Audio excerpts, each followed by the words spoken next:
Welcome back to part 2 of The Guilty Feminist. So plug in and get ready for the fun. Hello, Sydney. Are you ready for a little bit more Guilty Feminist? Are you ready for a little bit more Guilty Feminist? Then please welcome back to the stage. It's Deborah Frances White and Geraldine Hickey.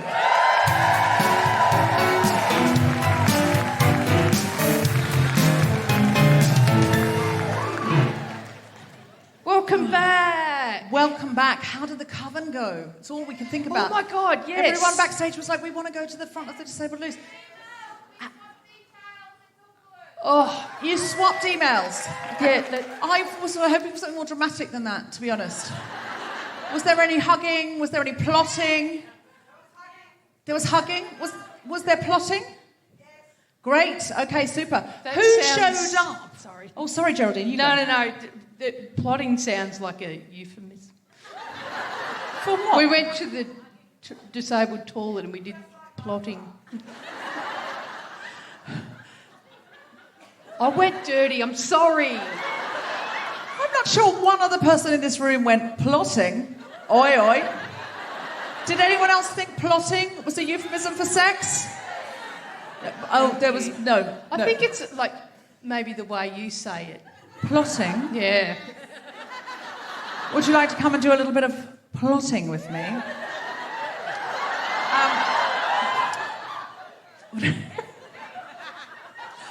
So they swapped emails and that was... Swapped great. emails. Who showed up? How many people showed up? Everybody! That's feminism for you. Yes. Well done, Sydney. Well done, Enmore Theatre. That is a fantastic news. Did anyone else find a coven? Anyone else meet anyone else? Talk to anyone else? Chat? No, everyone else just stayed in their lane and drank. Some other people just turned up to watch. Yep. I'd do that. Yeah. Well done to the voyeurs. I just want to say a little thing it's not a little thing really. I just want to say a big thing. The last time I played the Enmore Theatre, it was before the pandemic. That feels like a lifetime ago. Now, we've been in Sydney since then, but the last time I played the Enmore, Julia Gillard was our guest. Do you remember that? Was anyone here that night? It was really, really special because we didn't tell anyone Julia Gillard was the guest. And we started up by saying something like, she's a lawyer. And but it was sort of very specific details of the law firm she'd worked for. And then we kind of revealed more of her CV as it went on. Until we got up to the misogyny speech, and the whole place was screaming so much that the sound technician said I couldn't hear her name. And anyway, it was an amazing night. And just quickly, Julia Gillard is not here tonight. Just because it sounds like you were setting... Oh, I'm so sorry. Yeah. No, that was not my intention. Yeah, I just wanted to... Do you remember the time I had a cup of tea with Nicole Kidman? She's not here either. I didn't. I've never had a cup of tea with Nicole Kidman. And to be honest, she's not asked me once. She's never reached out, which is disappointing. No, that's not... No, nobody... Julia Gillard is not here. Correct, yes. Geraldine. If it sounded like that, I'm sorry to disappoint. But my co-host for that evening was someone who... And it was a really seminal night for us. We used to talk about it all the time. It was someone very special to both me and Geraldine. It's Cal Wilson. And... this tour has been the first tour since I really started properly touring The Guilty Feminist ever that I haven't worked with Cal. And Cal became someone who I did most of the shows with every year. And we just had a great chemistry and a great connection. And we started this tour in her hometown in Christchurch in New Zealand. And it was really, really, really moving. And I felt Cal was with us. My husband gave me a necklace the day we did a celebration show on my birthday last year in Melbourne for Cal on the 10th of December. And my husband, for my birthday present, got me a locket with our faces in. Chris, her husband, gave me a peg that I could keep on my clipboard. And it's been a really emotional tour. I feel like Cal's really been with me. Like she's come to me in dreams. Like I feel like it turned out that the theatre we were using in Christchurch, it was hard to get a venue in Christchurch, and it turned out the theatre we were using was attached to Cal's high school, where she learned to do drama. It just has felt like we're so close. And the last show I ever did with Cal was in Sydney at the State Theatre. And for some reason, I just, on the day, booked a photographer. I just went, we need a photographer tonight, which I never normally have a photographer on tour shows. It's just, stuff we take and people in the audience take and stuff. And I just went, we need a really good photographer tonight. And I just put it out on Twitter on the day and went, is anyone, an event photographer in town? Someone got back and they took these beautiful photos. And I think that was the last time I saw Cal. Because we didn't tour the following year, and then, I just got this phone call from Kirsty saying, Cal's not well, and I was like, oh God, and I thought, and then she said, you've got to say goodbye now. And I was like, what? And so it was very, it was very traumatic for all of us who knew Cal, and all of us who loved Cal, and all of us who still love Cal. It seems impossible. I still expect to see her. I still think she's going to come bounding around the corner. So Sydney is very special to me with Cal. There's a few shows I remember with Cal that really stood out to us. Wellington, we played the Wellington Arena just before the pandemic, and we kept sending each other clips from it, and Wellington really stayed with us. But the Julia Gillard show here, and then the last show I ever did with her here, oh wow. They were two really memorable shows. And I will say this, Cal and I love playing Sydney together. And we would always talk about how much we look forward to Sydney on the tour. And all the shows are special, all the shows are brilliant. But there's something about Sydney, and it's a real special place for me and Cal. So I just wanted to honour that tonight and just say, thank you, Sydney. You've given us some great times, and you've formed some memories with me and Cal that I'll never forget. And I feel as long as I have Sydney here to play, I have Cal in a way.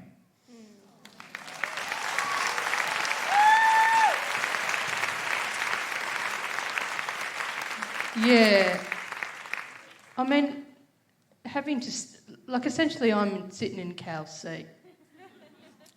No, you used to co-host as well, though. Yeah, I know, but yes, I definitely did some co-hosting, but on the day or the day before, I'd be on the phone to Cal going, what do I do? How do I do this? And I've gone to mess and I can't.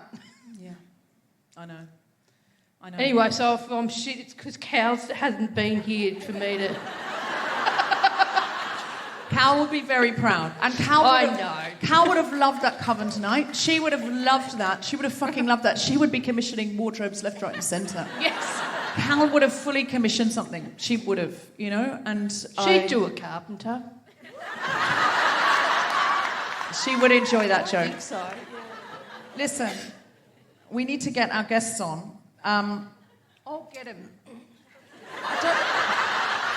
Because I might get a tissue and my clipboard.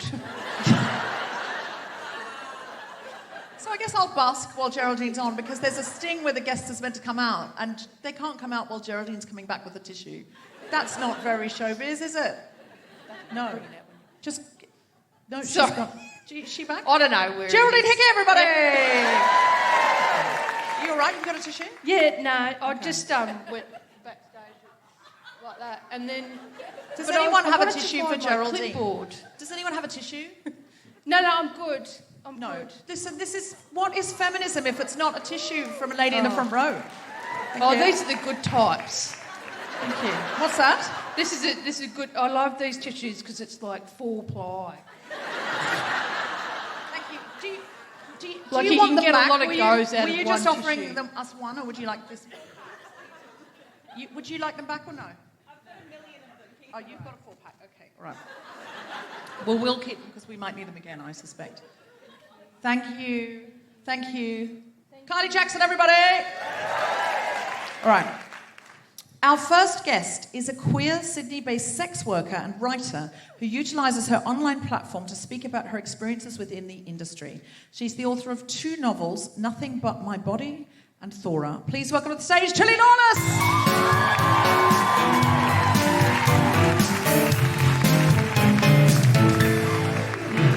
We normally stand up, but it's genuinely hard to get out of this sinking sofa. I was watching you as you were getting up, and I was kind of worried about your slip dress. Yeah, it's a kind of quicksand chair. Yes. And it makes you look sort of like, elderly. Oh, well done. Oh, okay, all right. But I had a big... you got to have a big swing. Yeah. You got to get the momentum happening. Like, so It's you all swing core. back and then... It's all cool. Way, and you follow through. Anyway, hello. Hello. Tilly, thank you so much for coming on. You've written 2 brilliant books, novels. Can we just ask, just to establish, because there's a lot of fourth wave feminists who understand, the nature, the relationship between feminism and sex work, but there might be some people who are like, oh, we find this surprising at a feminist show, and they might not understand how supporting sex work is feminist. Could you just unpack that a bit? Okay, so I think sex worker rights are a women's rights issue because they're a labour rights issue and like a workers' rights issue, and that's something that affects women generally. And I think sex work is a job that has a low barrier of entry. And by that, I don't mean it's not a skilled job, because it totally requires skill to do it well. But it does have a low barrier of entry, and because of that, you have a lot of migrant women in it, working class women, single mothers, queer women, trans women, women of colour, like generally women who are like marginalised or disenfranchised or sort of locked out of the capitalist dream in some way. And so if you care about those kinds of women, you should care about the labour rights of those women. Yeah. That's right. And you were saying to us backstage that there's no way of stopping sex work. If you criminalise it, it goes underground and then women are exploited. Totally. They're exploited, but also you're punishing women for economic need, because once you're criminalising it, women are going to jail for sex work. They also have a criminal record. It's harder to find another job. So even if you're anti-sex work, criminalising it does not help the people within the industry. How long have you been in the industry, and what changes have you noticed over the time that you've been doing it? So 11 years. And on a broader scale, I guess the changes I've noticed is that the average person within Australia, and I will say I operate within a really specific queer bubble in Sydney, so I'm a little bit like sheltered in some ways, but I will say like the average person in 11 years has become more understanding and pro-sex work than when I started back in 2013. For me, a lot of things have changed in the 11 years because I entered the sex industry when I was 20 and like really needed the money, and definitely was in a lot of situations where I didn't know my rights in terms of like being an employee or like an independent contractor, or like whether I could say no to clients or how to navigate things. And as time has passed, I have become better at those things. And I've also been in it, I guess like I have enough economic stability now that I can say no to things, which I couldn't when I was 20. Yes. Yeah, but that's what everyone wants in every job, right? Yes. Is to be able to say no to things. Yeah. How does decriminalisation affect your day-to-day life? What are the laws in New South Wales? Is it different in every state in Australia? Yeah, so we have state-based laws. New South Wales was actually the first place in the world to get decriminalisation.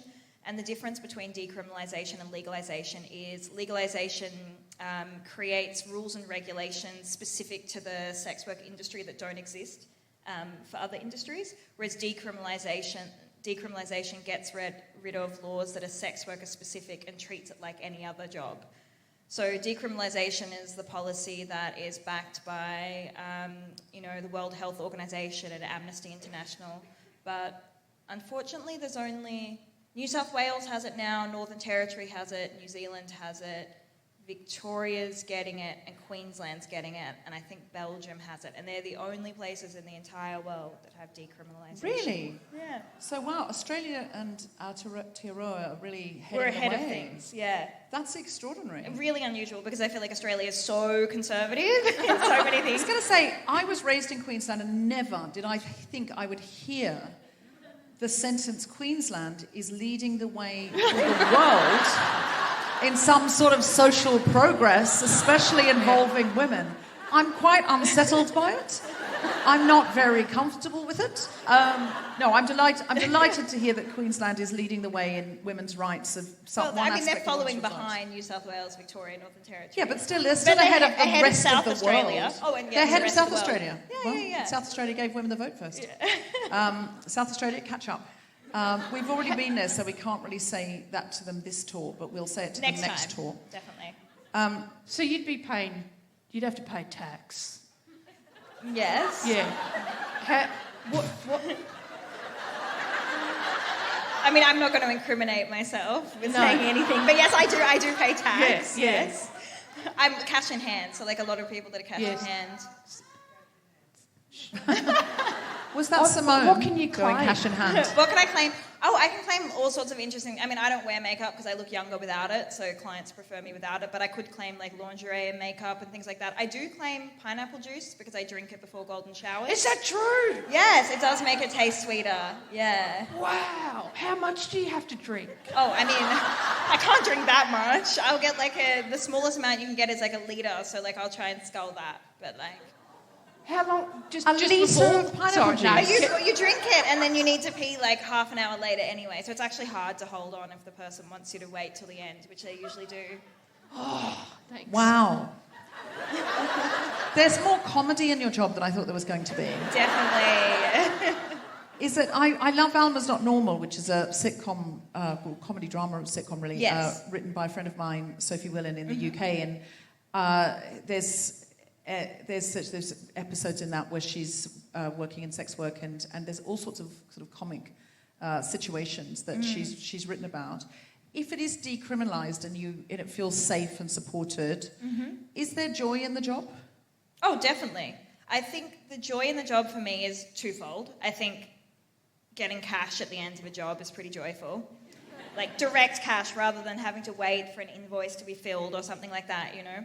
And I think the other joy is moments of like absurd humour and also human connection with strangers that you don't anticipate. And I think that's joyful outside of work or in work. And I think my job just gives that to me more often than maybe some other jobs. Is there an example you can tell us? Oh my God, okay. There was once I had this, when I was working in a brothel, I had a mentally disabled client who came in quite regularly. He lived at home with his dad, he was in his 40s, and his dad would give him $150 a week to come to the brothel, and he'd been doing that for 20 years. And one time, he came in and I was on top of him, and he said, "You're so beautiful," and I said, "Thanks." And then he said, "You look exactly like Robert De Niro with your mole." I was like, "Thanks, Robert De Niro is a handsome man. I'll take it." Wow. This is not at all how I thought this was going to go down. None of this was on the clipboard. How has the social media landscape, the rise of social media, changed sex work? That's on the clipboard. That's social media landscape. What's that about? Well, I think that obviously...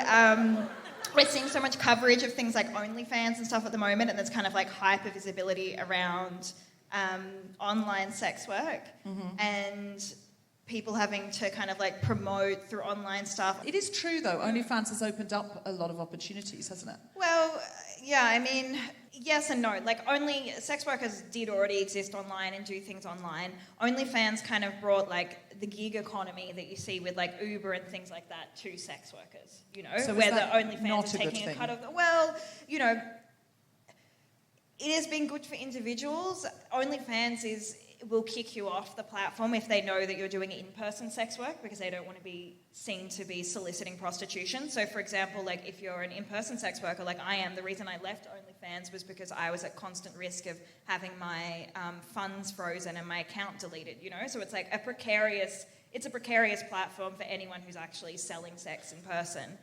And obviously OnlyFans has made their opinion clear because they were quite willing to remove sex work from the platform a few years ago. And I'm kind of the mind that no platform is good that is making money off you but isn't supporting you as an employee, you know? So, like, I don't know. Like, but yeah, some people have made a lot of money from it. So, like, it's not a net bad. But like all platforms where they're taking more than they're giving, we need to be careful of it. 100%. Yeah. And where can we buy your books? And have you got any more books coming out? Well, I've already just had my second book come out at the beginning of this year, so I'm not ready to write a third one right now. No, I've just finished writing a book, and I really don't recommend writing a book. Do you know what I do recommend? Having written a book. That's great. But writing one is very, very difficult. But both, you can get them at a fair few bookstores, but both of them I would recommend getting at the Darlinghurst bookshop, because that's a bookshop that gave out a lot of like health info during like the AIDS epidemic, and it's a queer-owned bookstore, and it's of historical importance. So I think that's a great place to buy. Okay.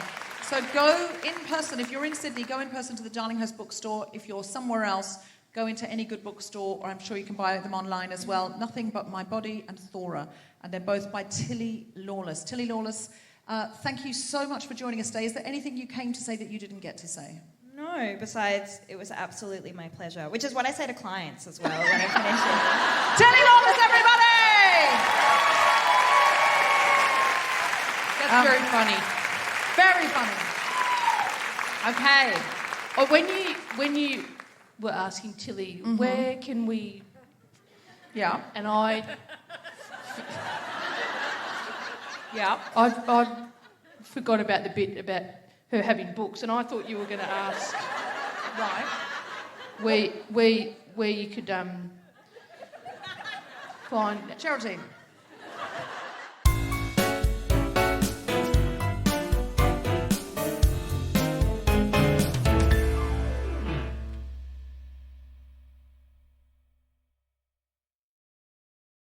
Our next guest is a dynamic television presenter, sports commentator and vocalist.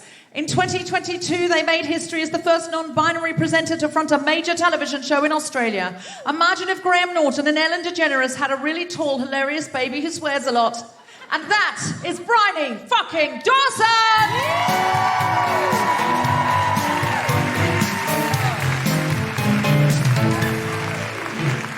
We've got up.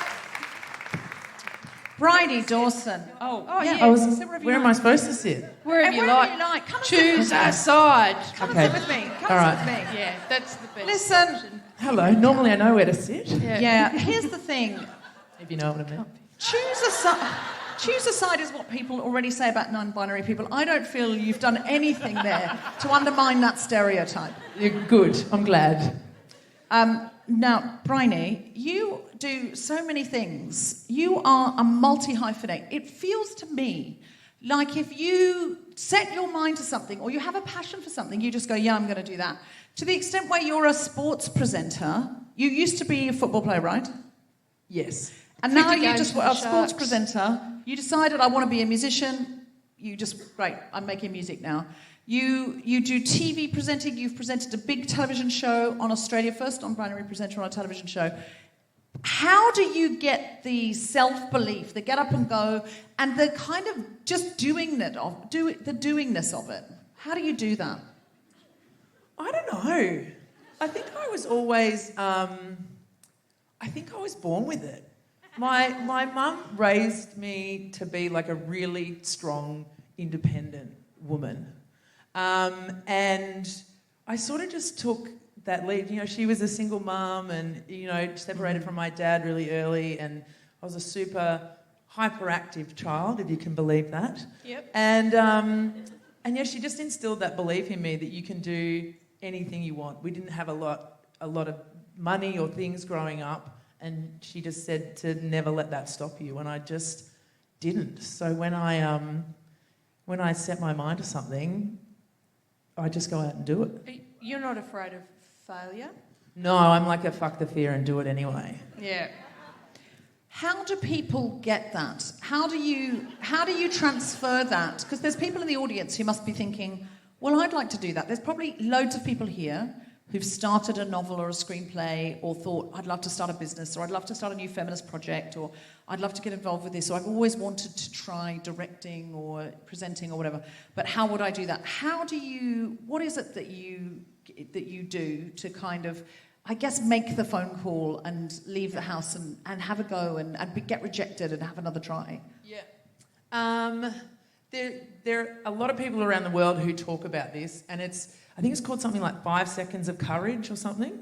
And it's like, that's literally all you need, is like 5 seconds of courage to pick up the phone, to start writing something, come up with your idea, decide that you're going to do something. And it's just massive amounts of action after that. And you just have to keep committing to yourself every step. You have to be prepared to fail. and it's about failing and getting back up, and it's about failing forward. You don't learn anything from getting what you want all the time and always succeeding. You learn things from failing, and you work out how to do it. From an outsider's perspective, it looks like that you've never failed. Yes, it does look a bit like that. Like So- is it because you've got an incredible jawline, maybe? Because I feel if I had that jawline, I would just set it to the world and be like, yes, but you've got a superhero's jawline. And American Dad, my partner calls me. It's a real... You've just got this sort of face that goes forward. Yes, I'm going for it. I had to grow into my teeth at a very young age. I think that's a lot of it. I do. I think you just got a face that people would go, yeah, they are gonna deliver. Yeah. Let me take that again, so no one on the podcast at home knows I misgendered. You're allowed to make mistakes with that. Don't be afraid. Okay then. They're gonna come in here and they're gonna do the job, and I think that's the impression I got for you when I reached out to you. As I was really interested in your story, and I reached out to you. You were just immediately like, yes, and I thought you lived in Sydney, so I was like, oh, we're doing a show in Sydney, and then Brihony got back and said, I don't live in Sydney, but I'll come there, and I was like, that's the attitude that we need. Because most people would go, well, I live in Sydney, I don't live in Sydney, so no. And rather than thinking, but I could get there. And I think that's a lot of it. Can you tell us how you started in sport and how you morphed that into a career in sports presenting? Yes. Well, I'd always been an entertainer, and I'd always loved sport. I'd always played sport. And there was a time where I was incredibly unhappy in my life, and somebody said to me, well, if you won the lotto or money was not an issue, what would you be doing with your life? And I'd never asked myself that question ever. And I was like 25. And they were like, what do you want to do? And I was like, I want to be a singer in a band. Didn't play music. Never had singing lessons. And she was like, no, like a real job. Like, what do you want to do? And I was like, having that thought in my body made me feel more alive than I'd felt in my whole life. And I left, it was with my therapist, let's be honest. I left that therapy session and I quit my job. I was 25 and had a 6-figure salary. I quit my job. I put my house on the market and I called a girl who was one of my clients who I knew played the guitar, and I was like, do you want to start a band? She was like, yeah. I was like, yeah. So yeah, I ended up doing my own tours around America and Europe and that kind of stuff, and then I came back to Australia and I was playing footy, and COVID happened, and I ended up doing this course for women in sports broadcasting, and I was like, how good would that be? So I applied for it, I got it, and one of the women who ran it, Emma Race, she's just become one of the most incredible, you know Emma. I know Race. She is one of the most phenomenal people you've ever met and the biggest supporter of women and gender diverse people in sport.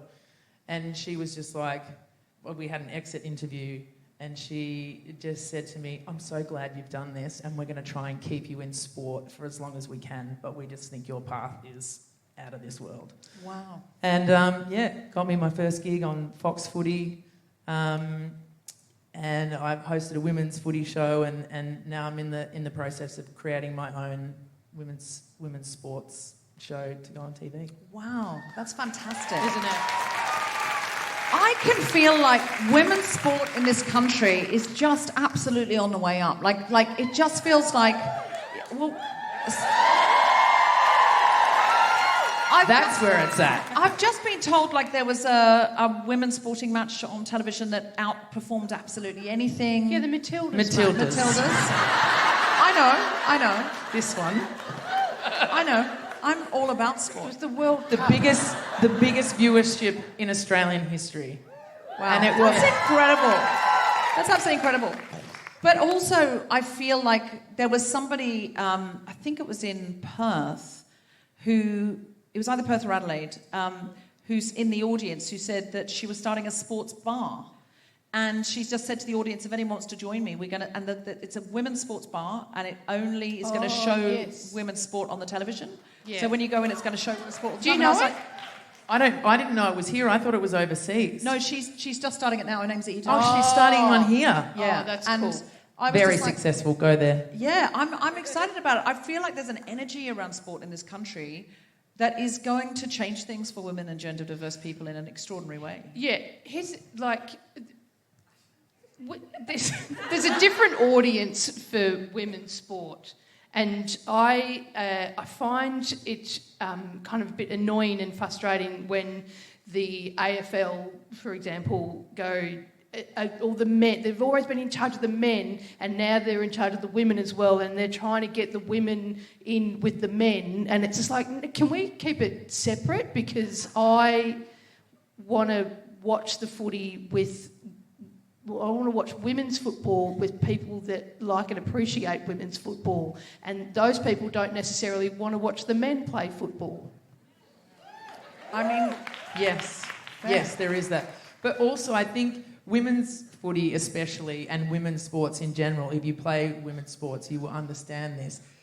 It's not about the game most of the time. That place is a safe space for everyone, and there is so much community.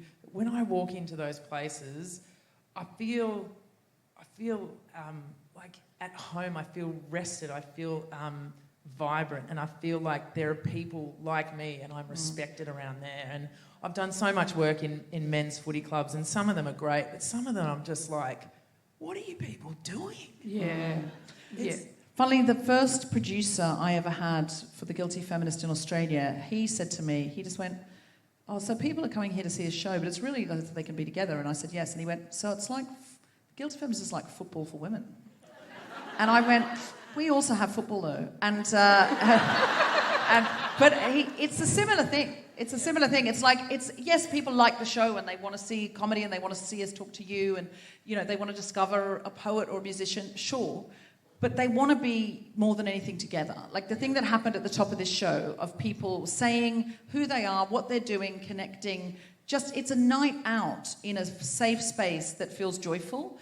And I think the reason I said I wanted to go and see the Matildas when I was here, and I'm obviously not a big sport person. I think people have picked up on that. They've read between the lines. They've gone, sports! Go sport! Yay for sports ball! But they try to run. Yay! I'm like that baby. Have you seen that little video meme of that baby where something happens on the television and the dad's like, oh, and the baby goes, yes! And then he looks and it's a tiny baby and he sees his dad fall back like that and the baby goes, oh. Back. And you hear the mother's clearly videoing it. She just roars with laughter. But I'm a bit like that when I'm watching. I'm like, no, it's not us.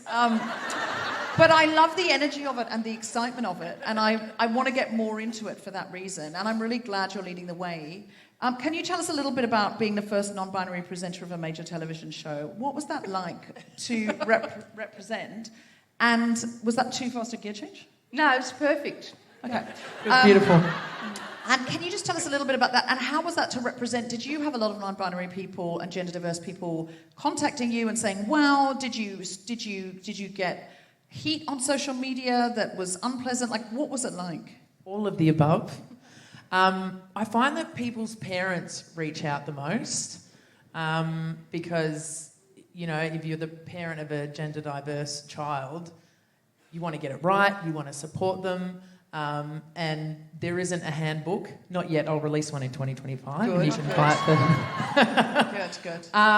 There isn't a handbook for parenting at all, is there? And they want to know, and so they reach out to me, and they're very kind, and they don't want to say the wrong thing, as most people don't.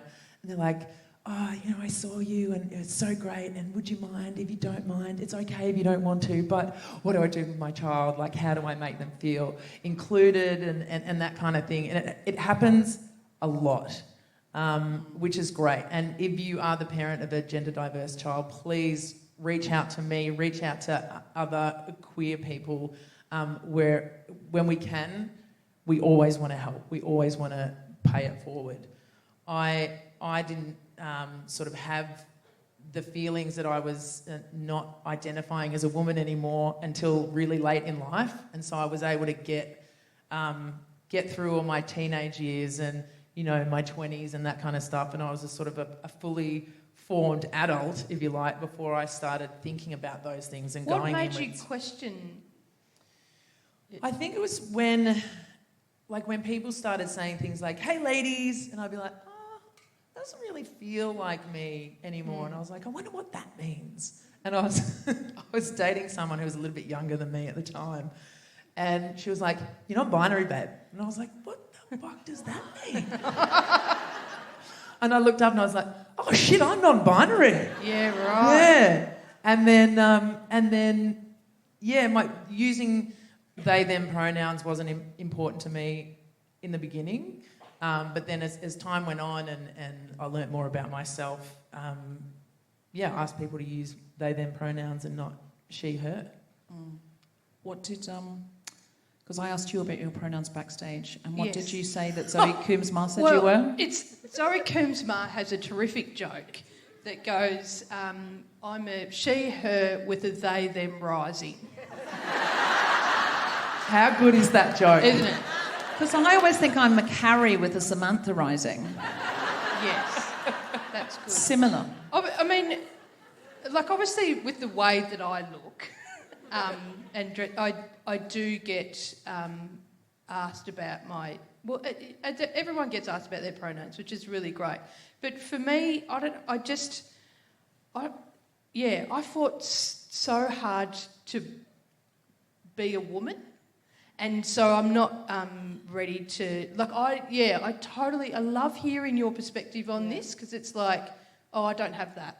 But I agree with you as well. Like, when I started to feel like I wasn't a woman anymore, I felt like I was abandoning women.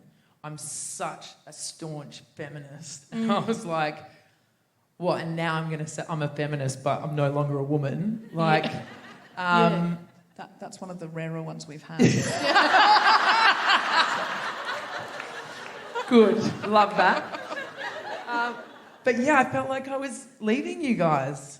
And you know, it's that really affected me. It really did. And that was probably one of the hardest things that I had to overcome, was leaving a job that you really loved, you know, and then you've got your last day and you've got to say goodbye to everyone and not coming back, you know. Yeah.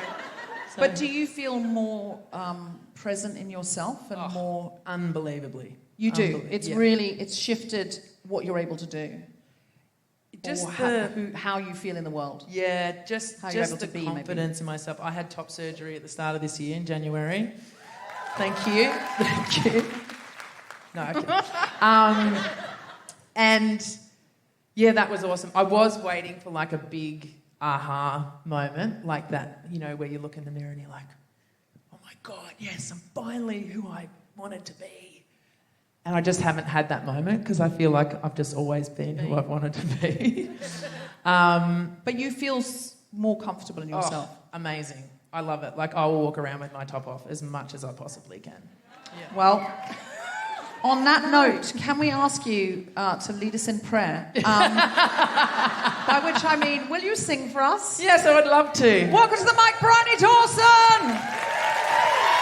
Thank you. You guys are going to stay here with me? Yes. I actually want to do a little thing. Can we get the house lights up? I want to see it. Hello. I was actually looking at you two were like my eye line up there. Hello, how are you? Oh, I'm going to ask everyone to stand up, please. We're actually all just going to sing together. And you can't sing sitting down, can you? Absolutely not. Just if you're not able to stand, that's fine. Stand if you're able. We're going to sing the national anthem. Now, I want you to sing this like Johnny's in the house. I want you to sing it like you fucking wrote it. Are you with me? Oh, I've got to listen to the track. Hang on. There you go. Here we go. We have the chance to turn the pages over.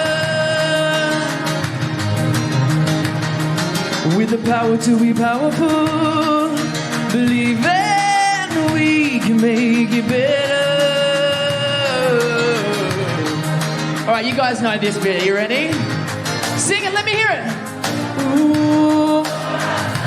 That's what I'm talking about. Hello, can we look at each other? Down a barrel of a gun.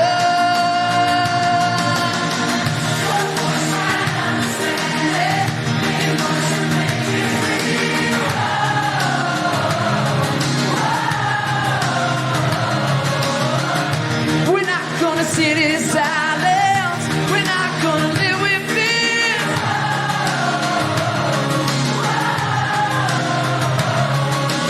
In this time, I'm coming out now.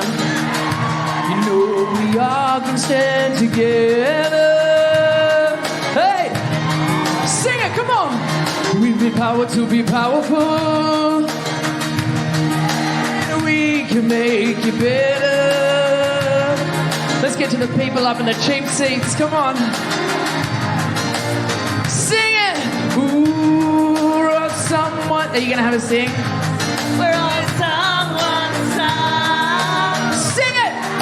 Love, can we look at each other? Down a barrel of a gun. 1, 2, 3, 4. You're the voice trying to understand it. Make a noise and make it clear. Oh. You guys keep going. I've got to get on stage. We're not gonna sit in silence. We're not gonna live with fear.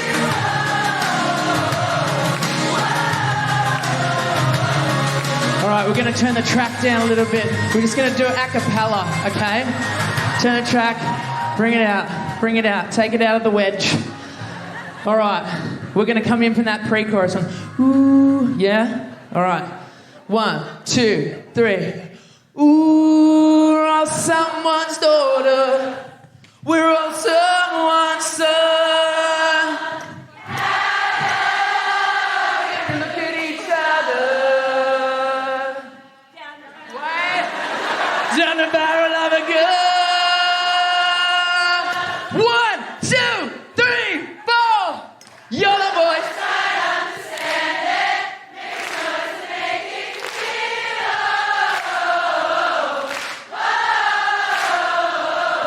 What are you not going to do? We're not going to sit in silence.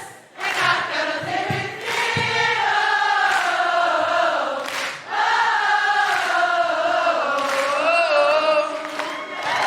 Make some noise, Sydney! Brihony Dawson, everybody!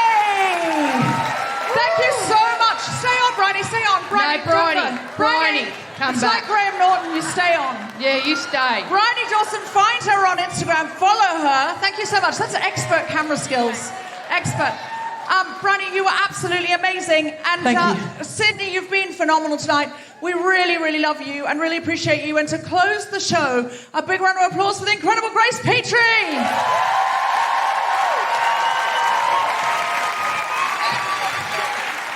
Follow that, Grace. While Grace is... I feel like I'm going on after fucking Bruce Springsteen, honestly. Really sorry. Okay. Oh, did you want to say something, Geraldine? No, it's fine. Sorry, Geraldine, did you want to say something? I do want to give a little shout out to, just because we were talking about it before, my shirts that I normally wear. Let me show you. I don't know, I tend to, wear really cool shirts, and they're made by Charlie Boy, and you should give them a follow. Charlie Boy fans in the house?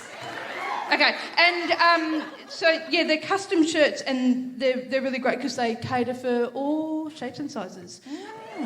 And genders. Great. And do you have anything to plug? Do you want to plug any of your shows or anything, or no? Oh, yeah, come see me whenever Okay. you get the chance to.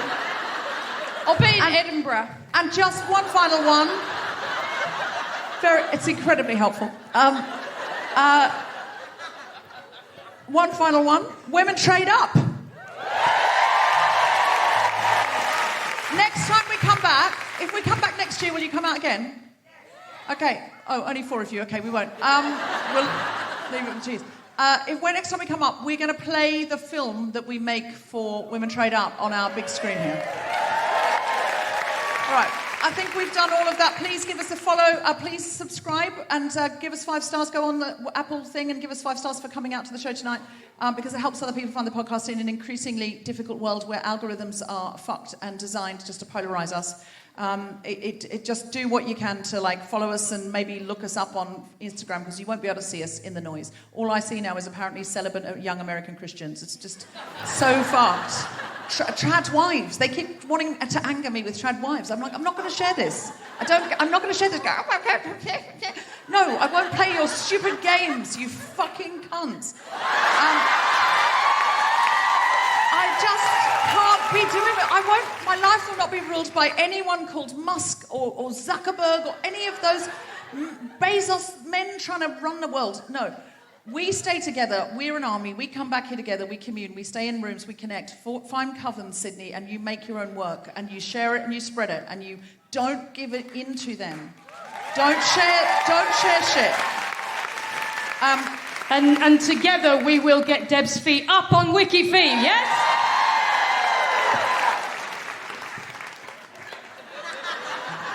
You will have an account by Wednesday, and I will. If I have to photograph your feet in your sleep, I'm starting to think you put your own up there, to be honest. I did not. I didn't even know it existed when mine went up. Sounds like Hermie to me. I don't know. Nobody believes you. Right, are we going? Okay, we'll go. Gosh. I love this theatre. This is about to be a big old tone shift, to be honest. I sort of debated doing this because you guys have just had such an amazing, fun time, and I'm going to sing something that might be a bit sad. But I met Cal Wilson at this theatre, and if you thought Deb not knowing who the Matildas were was bad, I didn't know who Julia Gillard was. You never said that on the night. You've never told me that. You've never told me that. I'm from the fucking UK, right? I was over here, I was like, wow, nice, stylish woman. And everyone in the green room was like, fuck. And How many female world leaders have there ever been? Sorry? How many female world leaders have there ever been? Listen, right.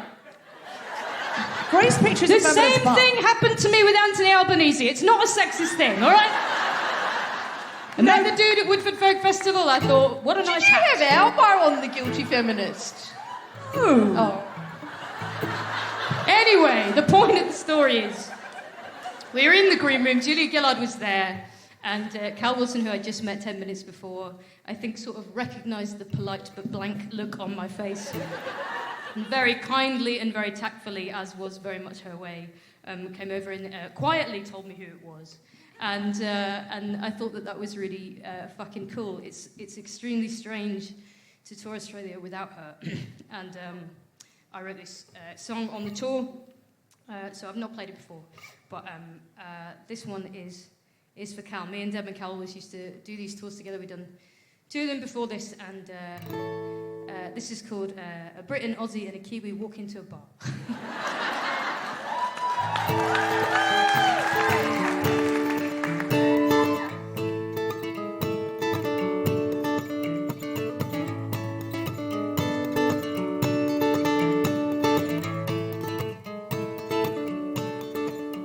It's the start of 2020, and I ain't ever been this far. The green room at the Enmore is a galaxy of stars, and you are sweet and gracious to me, 'cause that's just who you are. After the show, a Brit, an Aussie, and a Kiwi walk into a bar.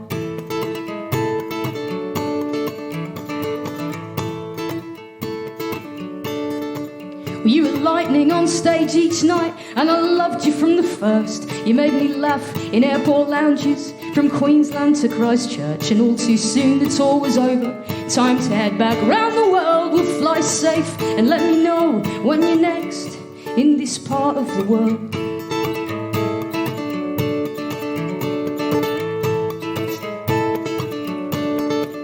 We were oceans apart, love, times zones upside down. Comments and hearts on Instagram, all our busy lives allowed. But I always knew I'd see you on the next time around, when the road took me to Melbourne, and I'd see if you're in town.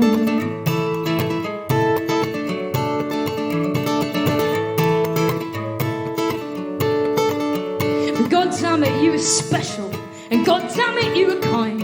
You made the best fun out of all things, never left no one behind. And I struggle to imagine that there'll ever come a time when I'm getting into Melbourne and I don't think I'll drop you a line.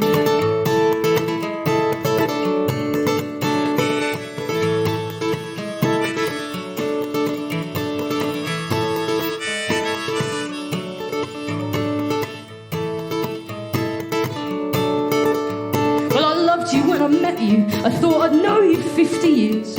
We had no way of knowing then that life had other ideas, but we always laugh about you, comes as easy as the tears of that magic you had in you. I don't think it ever disappears.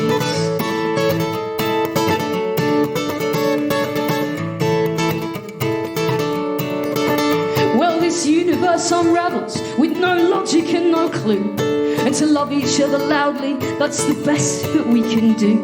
And I think if you'd have lived to be 102, we'd still have said that you had taken light years way too soon.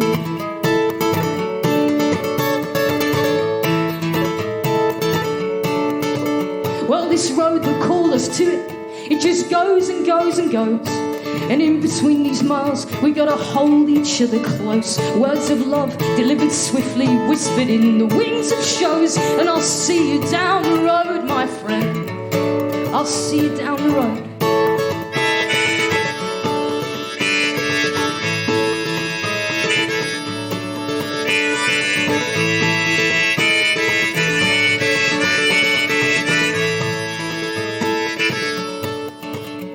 It's the start of 2020, and I have never been this far. The green room at the Enmore is a galaxy of stars. You are so sweet and gracious to me.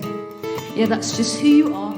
And after the show, a Brit, an Aussie, and a Kiwi walk into a bar.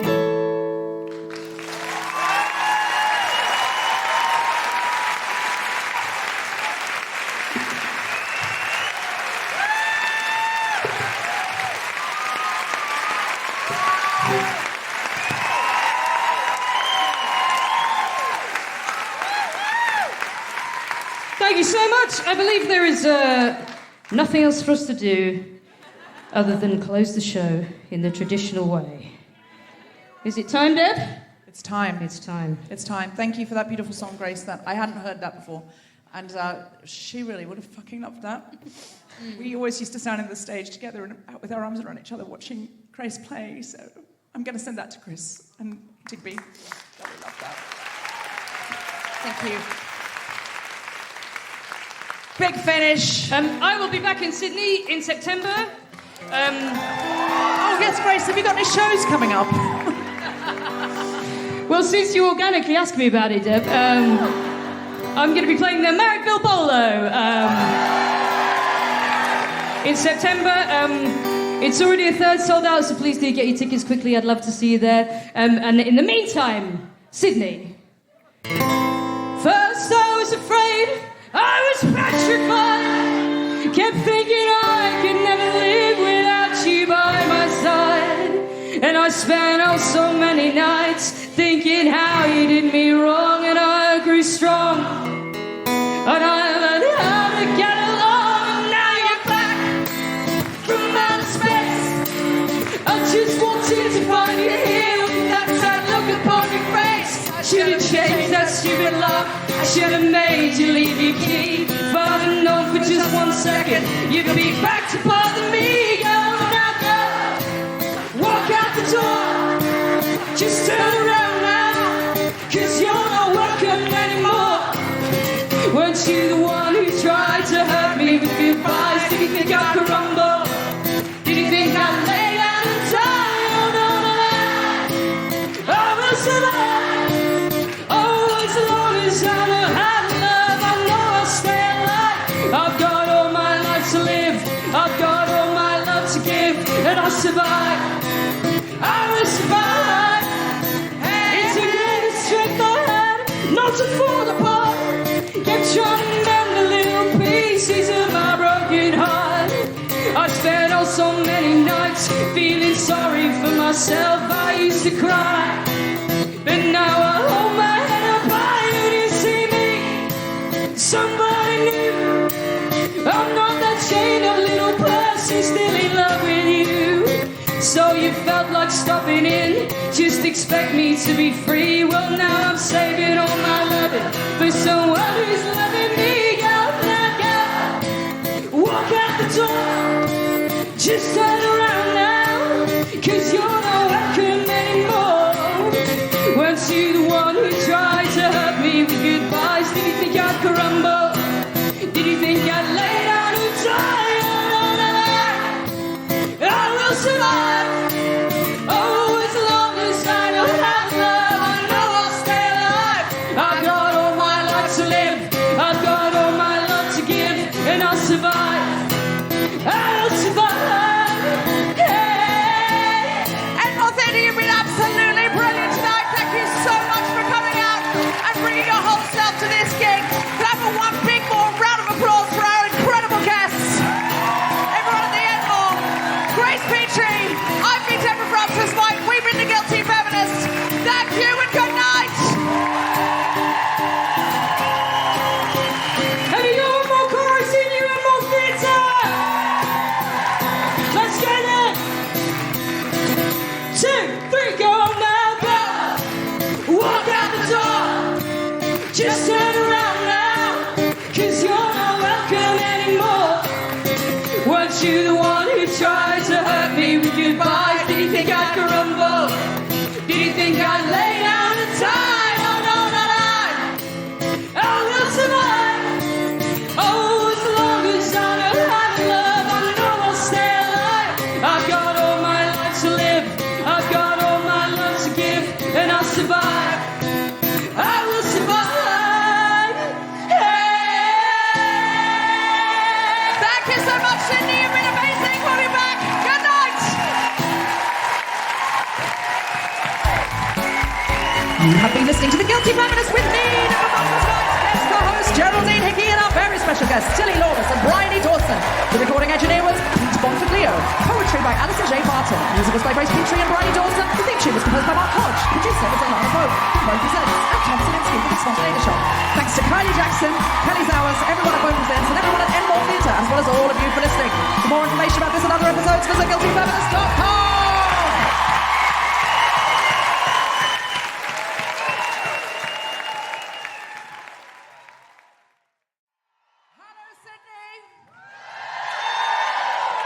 And I'm a feminist, but sometimes when I fantasize about Don Draper from Mad Men, I imagine that I'm his younger second wife, Megan, and I mean, really, the reason I do that is because it means in my fantasy I get to be this really hot go-go dancer type from the 60s, like with boots and like attitude and, you know, a little bob. But really, in truth, no, this has gone wrong. I rehearsed this so well because I knew it was like 3 layers. I'm gonna need to do it again, okay? I literally ran it. I never run them, and I literally ran it because I knew there were so many layers to it. Hold on, 1 second. Okay, can you put the lights on again?